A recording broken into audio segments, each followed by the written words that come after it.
Sepanjang saya lihat di Kota Malang ini, sudah saya 40 tahun Pak Rudi di Malang ya. Di mana? Saya hampir tidak pernah menemui sosok seorang Tionghoa Mm-mm. sebagai seorang anggota parlemen.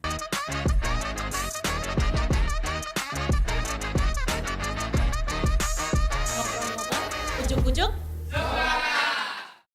Selamat malam pemirsa Pojok Keempat. Bagaimana kegiatan rutin kita? Malam hari ini kita masuk di ajang ngopi, ngobrol tentang politik. Dan malam hari ini ada tamu istimewa.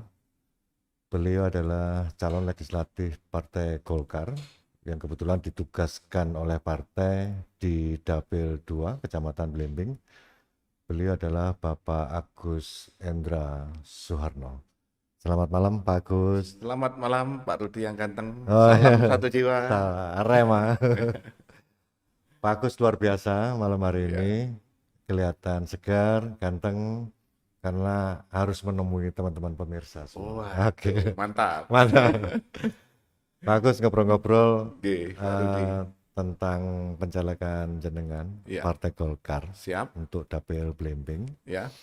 Kira-kira apa Pak Agus yang memberikan motivasi panjenengan? Mungkin Ya. ada yang mendorong panjenengan Ya. sehingga harus running di legislatif. Ya, sebetulnya kehadiran saya di politik praktis ini sebetulnya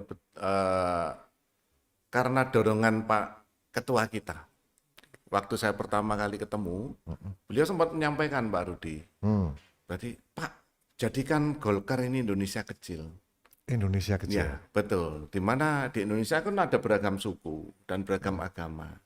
Nah, beliau merindukan sosok seorang Tionghoa, Pak, yang bisa mengisi di Golkar, sekaligus syukur-syukur ke depan itu menjadi anggota parlemen, begitu. amin. Ya. Nah, saya ingin sekali ketika mendengar beliau, saya pikir iya betul juga ya, karena sepanjang saya lihat di Kota Malang ini, sudah saya 40 tahun Pak Rudi di Malang ya. Di mana? Saya hampir tidak pernah menemui sosok seorang Tionghoa sebagai seorang anggota parlemen, begitu. Sehingga saya pikir mengapa tidak ya, saya ada di sana, gitu. Tentu saja kalau masyarakat menghendaki. Oke, ini namanya istimewa Pak. Istimewa. Istimewa. Artinya ada dorongan, Oke. ditangkap positif. Kemudian ketika kita berpikir bahwa Indonesia itu indah dengan Ya. keberagaman, Betul. Golkar miniaturnya Indonesia, Iya, berarti runningnya dari Golkar. pasti. Pasti, Iya. oke. Dan saya sangat merasa ya ketika masuk Golkar ini tidak seperti yang saya bayangkan, banyak ketakutan-ketakutan dulu Pak Rudi. Awalnya. Tapi setelah ketemu Pak Rudi dan beberapa teman yang lain yang sangat welcome ya, santun-santun begitu ya, luar biasa ya. Berarti suasana membawa semangat ini. Wah pasti. Pasti. Ya. Termasuk tidak hanya saya, tetapi banyak teman-teman yang Teman-teman. lain merasakan hal itu Pak Rudi. Luar biasa. Ya, Terima kasih betul. Pak Agus. Betul-betul Indonesia kecil di Golkar ini. Betul-betul Indonesia kecil. Iya. Oke. Artinya dari latar belakang agama teman-teman beragam. Dari cara Golkar ini beragam. Mulai dari Kristen Protestan, Katolik ada, Hindu ada, otomatis juga Islam. Kemudian dari suku juga demikian. Dari ras juga demikian. Ini adalah wujud benar-benar bahwa Golkar miniatur Indonesia. Ya. Agus, ada yang menarik. Oke. Kira-kira kita bayangkan, Pak Agus duduk di parlemen. Ya. Duduk di parlemen. Apa sih sebetulnya yang akan Pak Agus kerjakan di sana? Ya, ya Pak Rudi, saya kan juga memiliki banyak pengalaman ya, terutama dalam mengelola bisnis. Oke. Dan bisnis saya bukan bisnis yang sangat besar, tidak. Tetapi saya mulai dari bisnis yang sangat kecil dengan modal hanya 2-3 juta rupiah. Tapi setelah dikelola dengan sedemikian rupa, itu menghasilkan sesuatu yang baik gitu ya. Sehingga di bidang, kebetulan saya di bidang kecantikan Pak Rudi. Oke. Ya, bidang kecantikan dan customer itu mengatakan tempat kita itu yang the best, menurut mereka begitu. Nah, saya ingin berbagi pengalaman saya ini. Oke. Ketika mengelola bisnis itu seperti apa sih? Sehingga semoga ke depan itu banyak membantu teman-teman ya, yang mungkin belum memiliki pekerjaan yang mantap, itu saya bisa sharing. Semoga dengan sharing ini bisa membantu mereka. Sehingga industri kita di Malang atau bisnis di Malang ini, saya berharap bisa menjadi apa ya? Saya bisa memberikan Ruang. kontribusi Kontribusi. Nggih, Oke. bagi perkembangan perekonomian Kota Malang ke depan. Nah, tentu saja nggak sendirian Pak Rudi, Gitu ya. karena saya yakin ketika saya maju, nanti banyak teman-teman juga yang akan banyak membackup gitu Pak Rudi. Amin, Nggih. amin, amin. Ya. Dengan pengalaman panjenengan yang seperti itu, salah satunya di kecantikan tadi Pak Nggih. Agus ya. Mungkin ada pengalaman yang lain Pak Agus yang mungkin bisa disampaikan. Ya, kalau pengalaman saya yang lain itu di bidang ini ya, kelestarian alam Pak Rudi. Wah, ini Ya. mantap ini. Saya juga seorang pecinta alam Pak Rudi, Oke. suka naik gunung begitu ya, suka dengan hutan, gunung, sungai begitu. Sehingga ke depan saya juga ingin supaya kota kita itu menjadi lebih nyaman ditinggali Pak, Oke. dengan konsep-konsep sustainability atau Oke, keberlanjutan. keberlanjutan. Oke, Betul. oke. Artinya dengan sumber daya yang ada sebetulnya Malang ini cukup ya. Wah, luar biasa Pak. Luar biasa Luar ya? biasa. Oke. Luar biasa. Artinya ketika ada dorongan perwira swasta, Nggih. berwirausaha, kan di Malang kan banyak. Ya, Salah satunya lewat pintunya Pak Agus, nggih. itu bisa menggairahkan masyarakat. Oh iya, ternyata dunia usaha itu sangat banyak pilihan. Betul Pak Rudi. Oke, Betul. kira-kira contohnya gimana Pak Agus? Misalkan, contoh misalkan, Ya. misalkan generasi muda, ada istilahnya pelatihan dikit, Ya, kemudian mereka bisa mandiri apa demikian Pak Agus? Mungkin? betul Pak Rudi. Ya. Oke. Jadi menurut saya semua bidang bisnis itu memiliki potensi untuk berkembang. Memiliki Ya. potensi. Berkembang bahkan menjadi usaha yang sangat besar skalanya. Itu sangat mungkin. Ya. Contohnya Gojek. Oke. Usaha apa sih itu? Siapa yang mau mengelola Gojek di zaman itu? Tapi sekarang kita lihat betapa luar biasanya Gojek ya. Sehingga sang inspirator yang juga melakukan bisnis ojek ini, online ini, akhirnya menjadi menteri sekarang. Alhamdulillah. Berangkat dari bisnis yang nggak pernah dilirik ya. Nggak pernah dipandang. Betul, nggak pernah dipandang. Gitu. Akhirnya Saya yakin potensi. jualan pecel pun suatu saat bisa menasional loh. Gitu ya? Iya.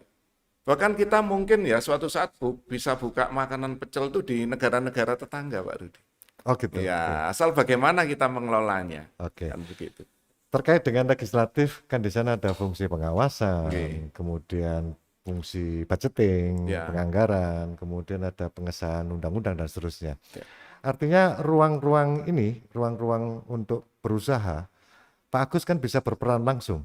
Ya. Andaikan nanti bisa duduk di parlemen, karena panjenengan sudah melakukannya langsung di tengah-tengah masyarakat. Gitu Pak Agus Oke, ya? leres Pak Rudi. Oke. Ya, saya kira begitu ya. Iya.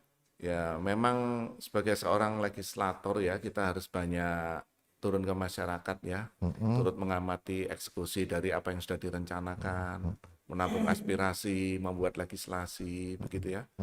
Nah, semoga tugas itu dapat kita kerjakan ya bersama teman-teman legislator yang lain. Amin. Dengan optimal Pak Rudi. Amin. Saya punya mimpi bahwa legislator Kota Malang ini akan menjadi legislator terbaik Pak Rudi kalau bisa di Indonesia Pak Amin, Rudi. amin.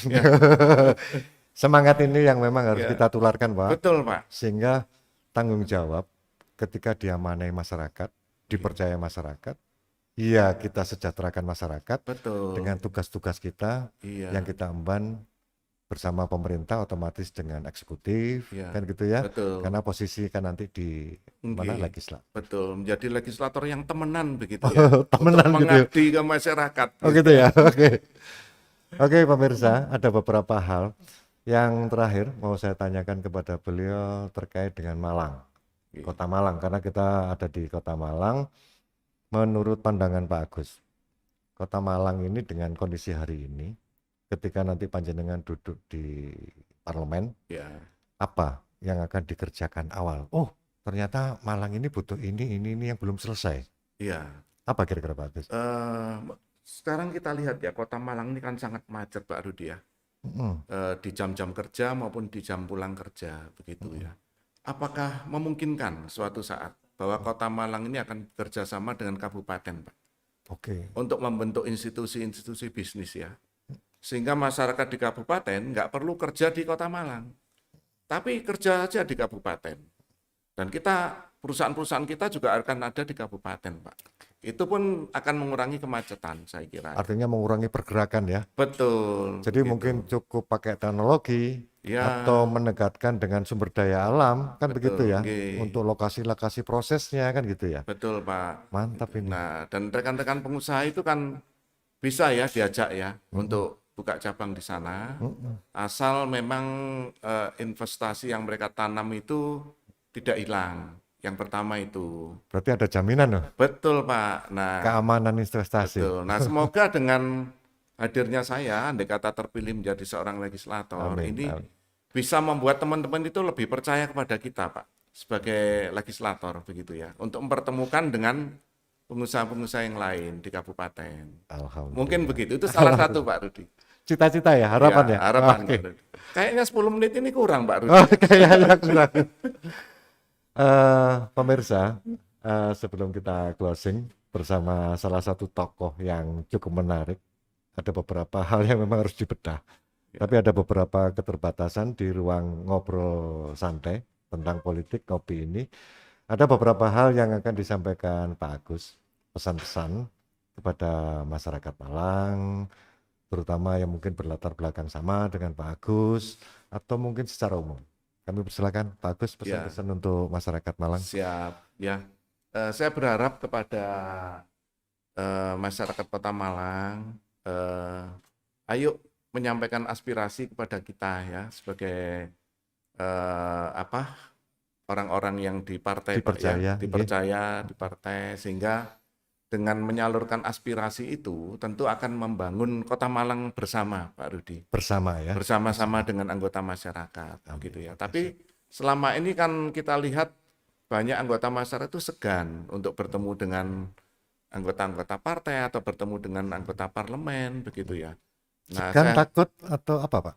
Banyak faktor saya kira. Oh gitu ya. Mungkin juga karena gedung kita terlalu mewah, terlalu megah di sana. Saya punya mimpi suatu saat kantor kita itu, ayo di depan pasar misalnya. Oh gitu ya. Sehingga mudah ditemui masyarakat, Pak Rudi. Mantap, mantap. Iya, Oke. Pak Rudi. Artinya minimal gini, ada kantor di tingkat kecamatan ya, Nggih. yang mungkin di salah satu tempat, mungkin di Blimbing Betul, atau di Klojen. betul. Jadi dekat sekali dengan masyarakat Nggih. ketika mau ngobrol dengan tokoh-tokoh Betul, politik Pak. langsung ya. Betul. Biarkan gedung DPR kita itu tempat kita berkumpul memang ya. Tetapi mungkin kalau jadi, saya ingin ada kantor-kantor, Pak, Oke. yang mudah dijumpai masyarakat gitu Siap. untuk menyalurkan aspirasinya. Ya. Ide, gagasan cerdas dan unik tentunya. Mungkin baru hari ini saya mendengar bahwa ada kantor partai politik langsung ada di tengah-tengah kegiatan aktivitas masyarakat. Salah satunya pasar. Ya, Teman-teman, jika kita sampai di sini, nanti di forum-forum yang lebih besar, forum-forum yang lebih menarik, kita akan ketemu dengan tokoh-tokoh semenarik Bapak Agus Endra Suharno. Ya. Terima kasih Pak Oke. Agus.